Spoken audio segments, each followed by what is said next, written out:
భారతదేశంలోని ప్రజలు భయపడాల్సిన తీవ్రవాదులకు కాదు. ఎందుకంటే వాడు ఎక్కువసేపు ఏం చేయలేడు. ఇన్ని కోట్ల మంది నాడు ఏం బేయగలుగుతాడు. పాకిస్తానోడికి కూడా భయపడాల్సిన పని లేదు. ఎందుకంటే వాడు మొత్తం కలిపినా కూడా మనం గాండ్రించి ఉమ్మేస్తే వరదలు వచ్చి కొట్టుకుపోయే దేశం అది. కానీ మనం భయపడాల్సింది మన మధ్యన ఉన్న శత్రువులతో, అంతఃశత్రువులతో, అంతర్గత శత్రువులతో. నిన్నట్టుండి చూడండి, నేను ఒక పోల్ పెట్టా, మతం ఆధారంగా జరిగిందా లేదా అన్నటువంటిది.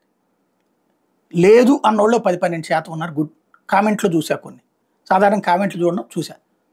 నువ్వు అనవసరంగా మత విద్వేషాలు రెచ్చగొడుతున్నావు అంటే వాడు అక్కడ మతాన్ని అడిగి కడ్రా రెప్పది చూశాడరా ఎదవా అని చెప్తుంటే ఈ ఎదవకి అర్థం కావట్లేదు. అక్కడ దాంట్లో మత విద్వేషం రెచ్చగొట్టేది ఏంటి? మతం ఆధారంగా చంపినోడికి మత విద్వేషం కాదట, అదుగో అని ఏలెత్తి చూపినటువంటి వాడు మత విద్వేషట. ఇలాంటి సునకాలు కూడా కాదు, ఇలాంటి పిచ్చ కుక్కలు, పిచ్చి కుక్కలు, మామూలు కుక్కలకైతే విశ్వాసం ఉంటుంది, ఇట్లాంటి పిచ్చి కుక్కలు మన మధ్యనే ఉన్నాయి. అదే సందర్భంలో మతం ఆధారంగా దేశాన్ని తీసుకోవాలి అని కుట్ర చేస్తున్నారా అంటే ఈ దరిద్రులు అబ్బెబ్బే అదేం లేదు, అది ఎవడో సృష్టిస్తున్నది అని చెప్తుంటారు.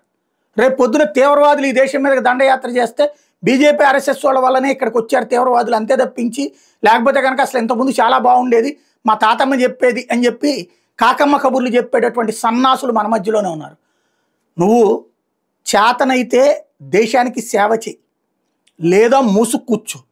కానీ కళ్ళ ఎదురుగుండా జరుగుతున్నది మత ఉన్మాదంతో ఒక యెమెన్లో జరుగుతోంది, మత ఉన్మాదంతో ఒక పాలస్తీనాలో జరుగుతోంది, మత ఉన్మాదంతో ఒక సిరియాలో జరుగుతోంది, మత ఉన్మాదంతో ఒక లెబనాన్లో జరుగుతోంది, మత ఉన్మాదంతో మన కాశ్మీర్లో జరిగింది, మత ఉన్మాదంతో బెంగాల్లో జరిగింది, మత ఉన్మాదంతో కేరళలో జరుగుతోంది.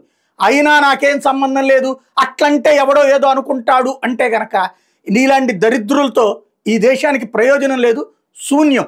నీలాంటి దరిద్రులే ఈ దేశానికి అత్యంత ప్రమాదకరం. గతంలో ఈ దేశాన్ని బ్రిటిష్ వాడు సుదీర్ఘకాలం పాటు పరిపాలించాడంటే ఇలాంటి సన్నాసులతోనే.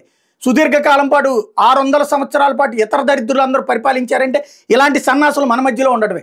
దేశ ద్రోహులు ఎట్లాంటి వాళ్ళు, లేదంటే దేశానికి పనికి మాలినటువంటి వాళ్ళు ఎట్లాంటి వాళ్ళు.